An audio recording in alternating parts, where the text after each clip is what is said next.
Bom, vamos lá, pessoal. Agora vamos tratar do nosso segundo caso, o caso do lutador brasileiro encontrado morto em uma penitenciária da Flórida.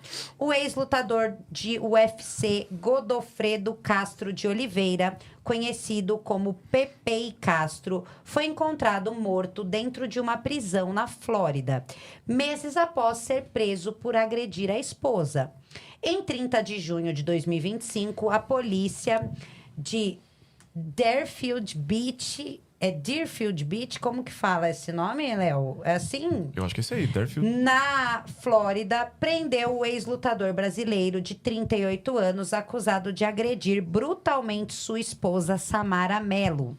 O relatório policial descreve cenas violentas de Pepe, que teria estrangulado Samara até ela perder a consciência e batido sua cabeça contra o chão. A briga teria sido motivada por ciúmes e terminou em acusações graves, como sequestro, agressão e obstrução de justiça. Mesmo com fiança fixada em $120 mil, Pepe permaneceu preso. Doutores, mais um caso lamentável, né, em relação de violência doméstica, né, em relação à mulher, um lutador. Já é um caso bárbaro do início, né? E agora ele é encontrado morto na unidade prisional. Doutora, eu tenho feito uma luta tão grande com esses casos de violência contra a mulher e o engraçado, eu vou usar essa oportunidade, o tanto que eu tenho sido xingado nas redes sociais, tanto por homens quanto por mulheres, por fazer a defesa de que a Lei Maria da Penha ela é fundamental, mas ainda, na minha opinião, precisa melhorar muito em proteção à mulher. Nós temos casos, aí eu vou trazer para o Brasil, logo após a medida protetiva ser instaurada, aí que o sujeito se revolta e faz algo contra a mulher. Eu acompanhei hoje, inclusive, lá no SBT, um caso que o cara, justamente, logo após a medida protetiva, foi lá e ceifou a vida da mulher. Então, nós precisamos encarar isso de uma forma mais saudável, de uma forma mais madura, para ter essa alteração. E, principalmente, para acabar com as fake news. Né? Porque o que tem mais prejudicado a Lei Maria da Penha, na minha opinião, é a fake news. Eu participei presentemente de um processo que uma advogada aqui de São Paulo está respondendo por denunciação caluniosa porque ela confessa por áudio para a prima que chutava a mesa, depois na delegacia faz medida protetiva contra o ex-marido para ele não ver o filho e aumentar a pensão. Mas ela é exceção. E a gente precisa reforçar isso. O caso de medida Maria da Penha é exceção a mulher que faz isso. E as pessoas tentam me convencer, jogam números fraudulentos, coisas que não existem para dizer, não, mas o maior número é de mulheres que realmente mentem. Então a gente tem que parar com isso, tem que ser uma luta de todos, não é da mulher, de todos, contra a violência, a questão da mulher. Nesse caso em específico, vamos lembrar que ele é um lutador. Vamos lembrar que ele tem, justamente tinha, né, porque agora ele faleceu, mas ele tinha força e jeito de bater suficiente que ele podia levar ela a óbito nessa situação. Então, assim, ainda bem, na minha opinião, que foi preso, que a justiça americana deu a resposta imediata a esse caso. Espero que o Brasil possa seguir esse mesmo ritmo de prender esses canalhas, cafajestes, medíocres, crápulos que fazem isso com a mulher. Isso é importantíssimo. Agora, a morte dele lá, assim, quero acreditar que tenha sido realmente um suicídio, que é o que sugere que aconteceu. Lamento pela família, óbvio que a gente não deseja a morte de ninguém, né, nesse caso. Mas, de novo, só foi um covarde que se ele se matou é porque ele não teve coragem de enfrentar o que ele fez, da brutalidade que ele fez com a mulher. Inclusive, doutor Nabuco, o que o doutor Ilmar nos traz, eu me espanto demais em saber que o doutor tem sido xingado nas redes por levantar essa bandeira, até porque os nossos números estão aí. Nós, mulheres, precisamos sim de proteção. Nós temos a medida protetiva de urgência, que inclusive o seu descumprimento é crime autônomo, cabendo prisão em flagrante do descumprimento, né? E aí a gente vê a gravidade que nós estamos realmente vulneráveis, mas as pessoas ainda optam por esses tipos de comentário que eu entendo que são ignorantes em relação à situação da mulher hoje no Brasil, né, doutor? A gente precisa de uma proteção efetiva. A nossa pauta que traz em relação a esse caso do Pepe, Claro que o ordenamento jurídico americano é bastante diferente do brasileiro em relação até aos crimes cometidos, mas há notícias de que ele teria cerceado a liberdade da esposa no momento do crime, teria realmente estrangulado ela, batido com a cabeça dela, e no momento em que ela teria chegado no telefone para buscar ajuda, ele teria proibido de fazer isso, inclusive colocando a vida da mulher em risco. Aqui no Brasil, doutor, como que você enxerga essa situação da violência doméstica, da proteção da mulher? Porque, primeiro, a gente tem esse réu aqui, o Pepei, preso por conta dessas circunstâncias. E agora, lógico, nós vamos falar sobre a morte dele, que também é uma fatal... Ah, parou tudo? Não parou tudo. Mas eu acho que isso é importante aqui, que tá no contexto, que o Paulo falou aqui. Enquanto isso, o Dado Dolabella tá solto. Que eu acho que é pertinente em relação ao assunto.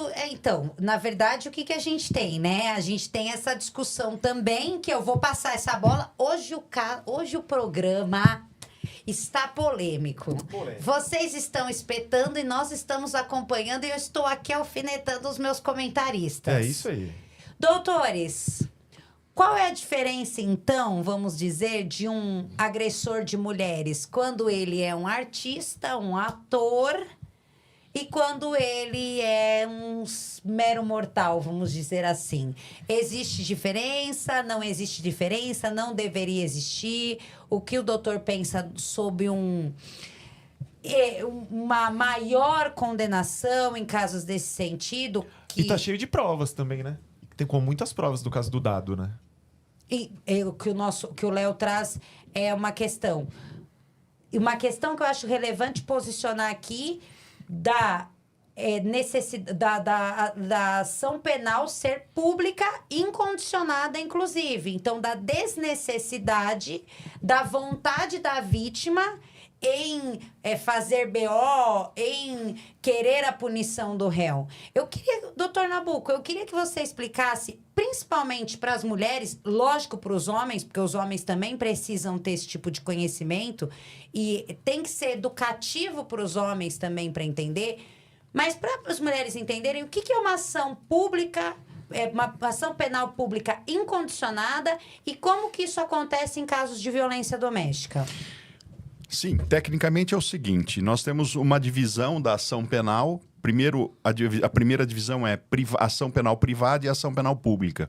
Ação penal privada, por exemplo, um crime de injúria. Eu preciso contratar um advogado para ele movimentar essa ação penal privada. E a maioria dos crimes são crimes de ação penal pública. Quem oferece, quem faz a petição inicial, que é chamada de denúncia, é o Ministério Público. Daí, ser uma ação penal pública ou uma ação penal de iniciativa pública, porque a iniciativa é do promotor de justiça, é do Ministério Público, se for federal, do procurador da República, etc. Mas, simplificando, pensando num crime de violência doméstica, a iniciativa é do Ministério Público, portanto, um promotor ou uma promotora de justiça assina a petição inicial que recebe o nome de denúncia. Dentro da ação penal pública, nós temos uma subdivisão, que é a ação penal pública incondicionada ou condicionada. Incondicionada, como o nome diz, não depende de condição alguma, nem mesmo da vontade da vítima. Acontecendo um crime, isso chegando ao conhecimento da autoridade pública, haverá a persecução penal, que é a investigação, e depois a ação penal. Então, o Ministério Público oferece a denúncia, mesmo que a vítima não queira. A vítima, por exemplo, num caso de ação penal pública incondicionada, pode dizer, olha, eu não quero que o autor seja processado. A vontade da vítima é irrelevante porque se trata de uma ação penal pública incondicionada. Já a condicionada depende de uma representação e, em casos excepcionalíssimos, de requisição do ministro da Justiça. Mas a representação, fiquemos aqui com o caso mais comum, é a representação do ofendido, ou seja, a representação da vítima. O que é a representação? É um pedido à autorização. A vítima, ao mesmo tempo que ela pede o processo, ela autoriza. Porque se o crime for de ação penal pública condicionada à representação, sem a vontade da vítima não há iniciativa do processo. Nos crimes de violência doméstica, são crimes de ação penal pública incondicionada. Então, não depende da mulher, da vontade da mulher, o processo, o início do processo, o oferecimento de denúncia. O que pode acontecer que a omissão da mulher, o fato dela não noticiar, ninguém conheça o caso, a autoridade policial não fique sabendo, isso é outra questão, ele não tem uma bola de cristal. Mas chegando ao conhecimento da autoridade policial, ainda que a vítima, a mulher, não queira, é obrigação da autoridade policial instaurar um inquérito policial. Aqui agora eu vou colocar fogo no parquinho, porque o Léo já se mexeu na cadeira e eu já conheço o Léo. Ele já tá até inconformado. Ele ia perguntar. E no caso dado do Dolabella, que é o que o nosso chat está querendo saber. É isso aí. Ação penal pública incondicionada. As provas estão aí, estão circulando na mídia. A autoridade policial tomou conhecimento, Ministério Público tomou conhecimento, pode agir de ofício ou a vítima precisa necessariamente ir lá e denunciá-lo? Pode agir de ofício. Pode e deve agir de ofício nesse caso. E é isso que é uma questão interessante. De novo, vou usar a fala do doutor para que vocês possam entender. Gente, é fake news falar que a mulher, assim que sofre uma agressão grave, volta na delegacia e pede para tirar o inquérito, né? Que é isso que todo mundo fala. Toda vez que a mulher apanha, dá 3, 4 dias, ela volta lá e pede para tirar o inquérito. Isso não é verdade. O doutor acabou de dar uma aula aqui explicando que é uma ação penal pública incondicionada. A autoridade teve conhecimento dos fatos, teve notícia do que aconteceu, já é o suficiente para iniciar a investigação, fazer a denúncia e ter a condenação. Seja do Dolabella, seja do presidente da República, seja de quem for. A pessoa agrediu uma mulher, ela tem que ser punida e ponto. Essa é a realidade. Exato. O que nós vemos às vezes, e é muito triste aqui, mas eu sei que vocês que nos assistem gostam de saber da realidade, é que por algumas vezes a gente tem uma vítima que não vai ao IML fazer exame de corpo de delito. E aí, em relação à lesão, a gente tem uma ausência do laudo da lesão. E isso acaba comprometendo, de certa forma, o processo. Isso acaba comprometendo, de certa forma, a condenação. Porque uma vez, né, ausente a prova da materialidade daquele delito, por muitas vezes o magistrado opta, né? A tendência é pela absolvição, porque aí as provas não corroboram aquilo. Mas o que o doutor Ilmar está trazendo é uma verdade. Hoje em dia não existe mais. Corre lá na delegacia e tira a queixa. Né, que as pessoas falam vulgarmente, tira a queixa. Isso não existe mais. Eu vou fazer só um toque aqui, Léo. E não sei se a Mai nos assiste, a Dani nos assiste. Sim. A Nath Souza comentou aqui... não pude deixar de ler que uma brasileira foi morta por um morador de rua na Argentina. E parece que a imprensa local não está repercutindo e a gente precisa do apoio da mídia brasileira. Nath, nós vamos verificar, né? Como sempre a gente comenta aqui, vocês estão livres, abertos aí no chat para nos trazer os casos que vocês querem saber, para tirar as dúvidas. Então, eu vou pedir para o pessoal aqui verificar em relação a essa questão e para a gente talvez pautar aí nos próximos programas um pouco mais, levar para nossa Carla Albuquerque, inclusive, notícia desse crime contra esta brasileira. É isso aí. Uma pergunta, doutora. O fato dele ser um lutador profissional e usar o corpo como arma, né? Entre aspas aí, pode alterar a pena dele? Léo, eu vou passar para os nossos especialistas, porque hoje eu estou com 2 professores aqui, eu vou oportunizar que eles respondam. Mas a minha opinião é lógico que trata-se de uma pessoa que tem domínio, né? O corpo dele é realmente... ele tem técnicas letais. Perfeito, sim. Né? Então, eu entendo que, inclusive, até para numa definição, se é uma lesão corporal ou uma tentativa de feminicídio, se fosse aqui no Brasil, o feminicídio como crime autônomo, é determinante o entendimento das circunstâncias do cometimento do delito, inclusive de quem é o autor. Então, o autor ali realmente é uma pessoa de compreensão física muito maior do que a vítima, que tem técnicas para ceifar a vida. Mas isso também seria um argumento da defesa, porque o processo se faz de 2 argumentos, de que ele poderia ter ceifado a vida e não fez porque não quis. Porque justamente por conhecer a técnica, ele poderia chegar ao objetivo final.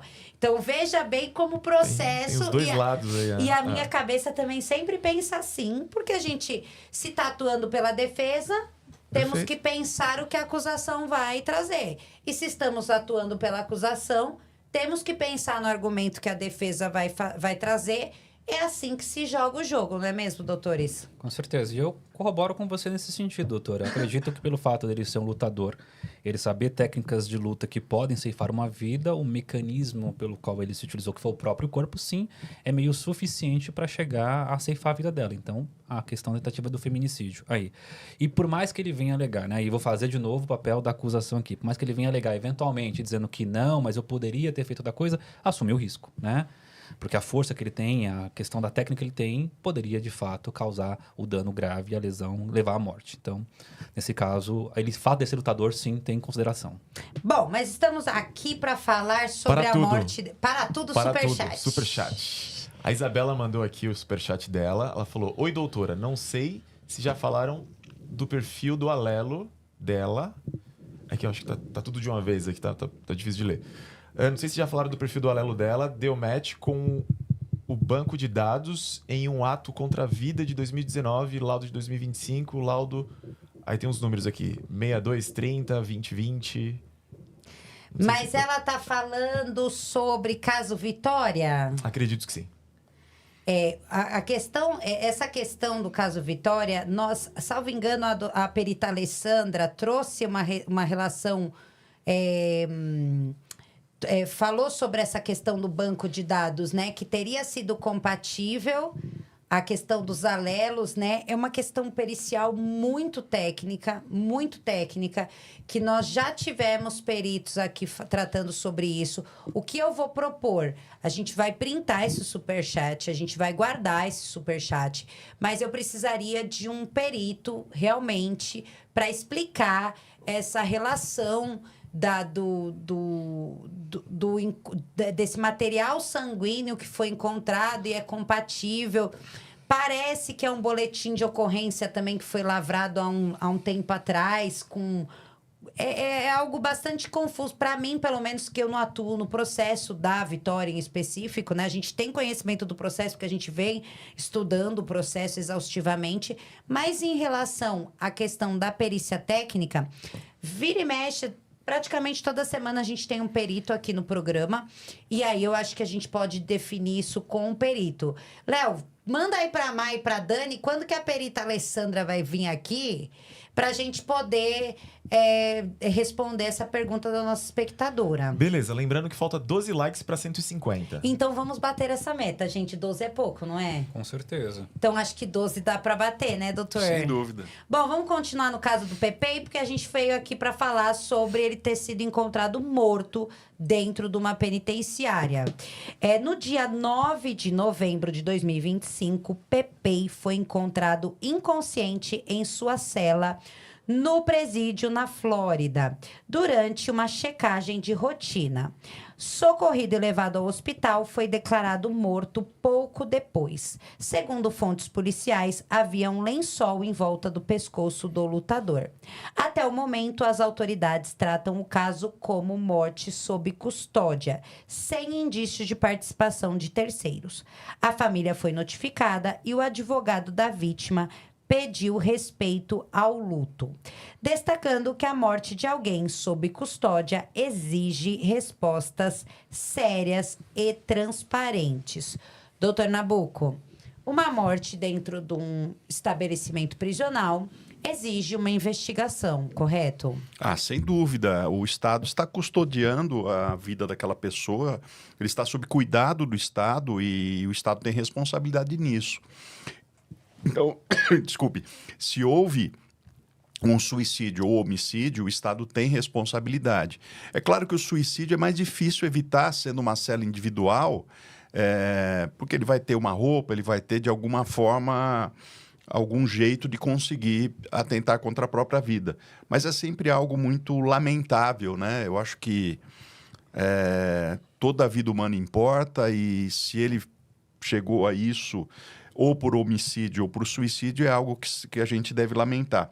Se for homicídio, é muito grave, porque dentro do presídio não poderia ocorrer a prática de homicídio, embora ele aconteça muito, né? Infelizmente, isso ocorre muito nos presídios, a prática de homicídios, criminosos, muitas vezes por interesses, briga de gangues, muitas vezes, ou até por não aceitar determinados crimes, acabam matando seus colegas de cela, de presídio, etc. Bom, a morte do lutador segue em investigação e a família busca esclarecimentos. O caso de violência doméstica anterior, praticado por Pepei, reacende o debate sobre um problema crônico no Brasil. Segundo o Fórum Brasileiro de Segurança Pública de 2024, a cada 2 minutos, uma mulher é agredida no país. De acordo com os dados do Instituto Sou da Paz, 70% das vítimas foram mortas dentro de casa, geralmente por parceiros ou por ex-companheiros. A história de Samara Mello expõe não apenas o drama individual, mas um retrato da realidade de milhares de mulheres que sofrem caladas e presas em ciclos de controle, ciúmes e agressão. Para finalizar, violência doméstica é crime. Nós estamos sempre abertos para denúncias. Mulheres, denunciem. Pessoas próximas, denunciem. Não se calem. Léo, batemos a nossa meta de 150 likes. Quase. Estamos com 143, faltando 7. Faltam 7. E o pessoal no chat tá comentando? Tá comentando, o pessoal aqui tá sangue no olho, assim. O pessoal tá falando, agressor de mulher tá indo cedo, enfim. O pessoal não tá dando boi pra ele, não. Bastante... Na realidade não é pergunta, mas as conversas deles mesmos, assim. Sabe o que eu gosto? Eu gosto que vocês no chat, vocês discutem, a gente discute aqui, vira uma discussão. Eu me sinto na sala de casa. Na verdade, quando eu tô aqui com os advogados, eu me sinto na sala da OAB. Na sala dos advogados, eu me sinto assim. E eu adoro que vocês comentem e vão discutindo no chat. Aqui porque... o Gabriel, agressor foi tarde. Jéssica, pra ele, acho que é mentira, é de grande relevância. Enfim, o pessoal tá conversando aqui, doutora. Vão conversando aí, que a gente adora que vocês conversam. Não esqueçam de deixar o like, por favor, e chuva de coração. Então, quando tá gostando do programa, quem já teclou no like, vai dando coraçãozinho, porque eu vou vendo aqui na tela subindo e o Léo também vai vendo.